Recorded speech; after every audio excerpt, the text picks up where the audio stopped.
How to start packing material business for online seller. Starting a packing material business for online sellers can be a great opportunity as the e-commerce industry continues to grow. Here are some steps to help you get started. Research the market. Look at the current market for packing materials and identify what products are in high demand. Determine who your potential customers are and what their needs are. Develop a business plan. Create a detailed business plan that outlines your goals, strategies, and financial projections. This will help you stay on track and make informed decisions as you build your business. Identify your suppliers. Research potential suppliers for your packing materials. Look for reputable companies that offer quality products at competitive prices.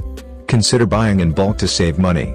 Choose your products. Decide which packing materials you want to sell. You may want to offer a variety of products, such as boxes, tape, bubble wrap, packing peanuts, and envelopes.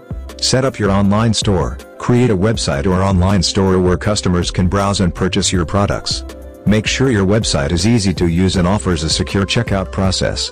Market your business. Develop a marketing plan to promote your packing material business.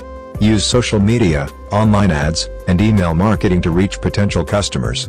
Build your inventory. Once your business is up and running, focus on building your inventory and fulfilling orders quickly and efficiently. Consider offering discounts or promotions to encourage repeat business. Starting a packing material business for online sellers requires a lot of hard work and dedication, but it can be a rewarding and profitable venture. With careful planning and a solid strategy, you can build a successful business that meets the needs of e-commerce sellers.